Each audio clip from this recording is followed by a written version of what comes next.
Hello friends, आपका स्वागत है एपिस्टेमी टीवी इंडिया में। आज की वीडियो में मैं बात करने वाला हूं सोलर सिस्टम के फॉर्मेशन के बारे में। सूर्य, सोलर सिस्टम और पृथ्वी पर जीवन के सब्सिक्वेंट इमरजेंस का फॉर्मेशन हमारी मिल्की वे गैलेक्सी और सेजिटेरियस नामक एक छोटे गैलेक्सी के बीच के कॉलिजन्स का परिणाम हो सकता है, जिसकी खोज 1990 के दशक में की गई थी, जो अपने गैलेक्टिक होम की परिक्रमा करता है। एस्ट्रोनॉमर्स ने जाना कि सेजिटेरियस मिल्की वे की डिस्क के माध्यम से स्मैश होता है, क्योंकि ग्रेविटेशन कोर के परिणाम स्वरूप गैलेक्सी के कोर के चारों ओर इसकी ऑर्बिट टाइट हो जाती है। पिछले स्टडीज़ ने सुझाव दिया था कि सेजिटेरियस, जिसे ड्वार्फ गैलेक्सी भी कहा जाता है, इसकी मिल्की वे में स्टार के मूवमेंट पर गहरा प्रभाव पड़ा है। कुछ का ये भी दावा है कि 10,000 गुना अधिक विशाल मिल्की वे के ट्रेडमार्क स्पाइरल स्ट्रक्चर पिछले 6 बिलियन वर्षों में सेजिटेरियस के साथ कम से कम 3 ज्ञात इंसिडेंट्स का परिणाम हो सकता है। सेजिटेरियस ड्वार्फ गैलेक्सी मिल्की वे गैलेक्सी का एक छोटा सैटेलाइट है, जो हमारी गैलेक्सी के ग्रेविटेशनल टग के प्रभाव के रूप में स्टार के स्ट्रीम को पीछे छोड़ रहा है। ये गैलेक्टिक सेंटर के नीचे एक इलोंगेटेड फीचर के रूप में दिखाई देता है और सभी आकाश में नीचे की ओर इशारा करते हैं, जो कि जुलाई 2014 से मई 2016 के बीच यूरोपियन स्पेस एजेंसी के गैया मिशन द्वारा देखे गए स्टार के डेंसिटी का मैप है। गैया की दूसरी रिलीज़ के आंकड़ों का विश्लेषण करने वाले वैज्ञानिकों ने हमारी मिल्की वे गैलेक्सी को दिखाया है कि ये अभी भी नियर कोलिजन के प्रभाव को सहन कर रही है, जो लाखों सितारों को एक तालाब पर लहर की तरह चलाती है। क्लोज इनकाउंटर की संभावना पिछले 300 से 900 मिलियन वर्षों में हुई है और कल्प्रिट सेजिटेरियस ड्वार्फ गैलेक्सी हो सकता है। यूरोपियन स्पेस एजेंसी की गैलेक्सी मैपिंग पावर हाउस गैया द्वारा कलेक्ट किए गए आंकड़ों के आधार पर एक नए स्टडीज़ में पहली बार पता चला है कि मिल्की वे पर सेजिटेरियस का प्रभाव और भी अधिक हो सकता है। कोलिजन के कारण उत्पन्न होने वाले तरंगों से प्रतीत होता है कि प्रमुख स्टार फॉर्मेशन के एपिसोड शुरू हो गए हैं, जिनमें से एक लगभग 4.7 बिलियन साल पहले शुरू हुआ था, जो कि सूर्य के निर्माण के समय के साथ मेल खाता है। ये एग्जिस्टिंग मॉडल से ज्ञात है कि सेजिटेरियस 3 बार मिल्की वे में गिरा। पहली बार लगभग 5 या 6 बिलियन साल पहले, फिर लगभग 2 बिलियन साल पहले और आखिरकार लगभग 1 बिलियन साल पहले।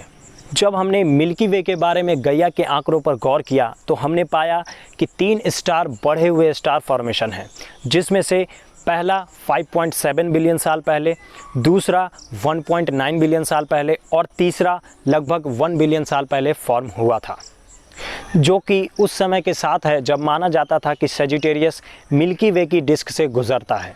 रिसर्चर्स ने सूर्य के चारों ओर लगभग 6500 लाइट ईयर के अंदर के सितारों की चमक, उसकी दूरी और रंगों को देखा और मौजूदा स्टेलर इवोल्यूशन मॉडल के साथ डेटा की तुलना की। टॉमस के अनुसार ये धारणा है कि ड्वार्फ गैलेक्सी का ऐसा प्रभाव हो सकता है बहुत मायने रखती है। स्टार फॉर्मेशन शुरुआती हिंसक दौर के बाद पहले के विलय से आंशिक रूप से ट्रिगर किया गया था। जैसा कि हमने पिछले स्टडीज़ में बताया था कि मिल्की वे एक संतुलित स्थिति में पहुंच गए थे, जहां सितारे लगातार बन रहे थे, लेकिन अचानक से सेजिटेरियस मिल्की वे में प्रवेश करता है और संतुलन को बाधित करता है, जिससे बड़ी गैलेक्सी के अंदर सभी पहले वाली गैस और डस्ट पानी पर लहरों की तरफ फैल जाती है। मिल्की वे के कुछ क्षेत्रों में इन रिपल्स से दूसरों को अलग करते समय डस्ट और गैस की हायर कॉन्सेंट्रेशन होती है।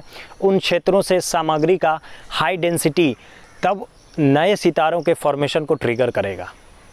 ऐसा लगता है कि सेजिटेरियस ने न केवल स्ट्रक्चर को आकार दिया है और मिल्की वे में सितारे कैसे चल रहे हैं इसकी गतिशीलता को प्रभावित किया है, बल्कि इसने मिल्की वे का निर्माण भी किया है।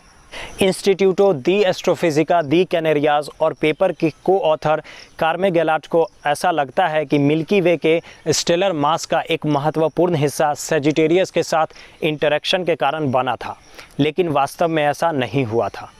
मई 2020 में नेचर एस्ट्रोनॉमी नामक जर्नल में प्रकाशित एक पेपर के निष्कर्षों के अनुसार इनमें से प्रत्येक कोलिजन के बाद गैलेक्सी ने इंटेंस स्टार फॉर्मेशन की अवधि का अनुभव किया है। मिल्की वे में सितारों के स्ट्रक्चर और मूवमेंट पर सेजिटेरियस के प्रभाव को पहले ही डिस्क्राइब किया गया था, लेकिन पहली बार के नए निष्कर्षों से पता चलता है कि मिल्की वे में स्टेलर मास के लिए ड्वार्फ गैलेक्सी सीधे जिम्मेदार है। वास्तव में हमारे पेरेंट स्टार सूर्य पहले कोलिजन के दौरान बना था। साइंटिस्ट स्वीकार करते हैं कि ये साबित नहीं किया जा सकता है कि क्या डस्ट और गैस के विशेष क्लाउड जो हमारे पेरेंट्स स्टार को जन्म दिया वो सैजिटेरियस के साथ कोलिजन के परिणाम स्वरूप कोलैप्स कर सकता है। हालांकि ये मुमकिन है कि मिल्की वे के साथ ड्वार्फ गैलेक्सी क्रॉसिंग पाथ के बिना पृथ्वी और उस पर जीवन का जन्म नहीं हुआ होगा। कार्मे का कहना है कि सूर्य उस समय बना जब सैजिटेरियस के पहले मार्ग के कारण मिल्की वे में तारे बन रहे थे। हमें पता नहीं है कि क्या सूर्य में तब्दील डस्ट और गैस के विशेष क्लाउड सैजिटेरियस के प्रभाव के परिणाम स्वरूप बने एक तारे के अनुरूप है। यूरोपियन स्पेस एजेंसी गैया प्रोजेक्ट के साइंटिस्ट टीमो प्रस्ती के अनुसार मिल्की वे के स्टार फॉर्मेशन के इतिहास में इस तरह की डिटेल्ड इंसाइट्स गैया से पहले संभव नहीं थी। स्टार मैपिंग टेलीस्कोप को 2013 के अंत में लॉन्च किया गया था, जिसके 2016 और 2018 में 2 डेटा रिलीज़ ने मिल्की वे के स्टडी में रिवॉल्यूशन ला दिया। टीमो कहते हैं कि यूरोपियन स्पेस एजेंसी के 1990 के दशक के हिपोकस मिशन के आंकड़ों के आधार पर मिल्की वे में स्टार फॉर्मेशन के इतिहास के कुछ डिटर्मिनेशन मौजूद थे, लेकिन ये ऑब्जर्वेशन सूर्य के इमीडिएट नेबरहुड पर केंद्रित थे। ये वास्तव में रिप्रेजेंटेटिव नहीं था और इसीलिए ये स्टार फॉर्मेशन में उन विस्फोटों को उजागर नहीं कर सकता था जो अब हम देखते हैं। ये वास्तव में पहली बार है कि हम मिल्की वे का एक डिटेल्ड स्टार फॉर्मेशन हिस्ट्री देखते हैं। ये गैया की साइंटिफिक पावर के लिए एक टेस्टामेंट है जिसे हमने केवल 1-2 वर्षों की अवधि में अनगिनत बार होने वाले स्टडीज़ में प्रकट किया है। फिलहाल आज की वीडियो में इतना ही। मिलते हैं आपसे अगली वीडियो में। आई होप आपको वीडियो पसंद आया होगा। अगर आपको वीडियो पसंद आया है तो लाइक करें। अगर आपका वीडियो के बारे में कोई सुझाव है तो कमेंट करें और चैनल सब्सक्राइब करके बेल आइकन ज़रूर क्लिक करें ताकि आपको आने वाली वीडियो की नोटिफिकेशन मिल जाए। धन्यवाद।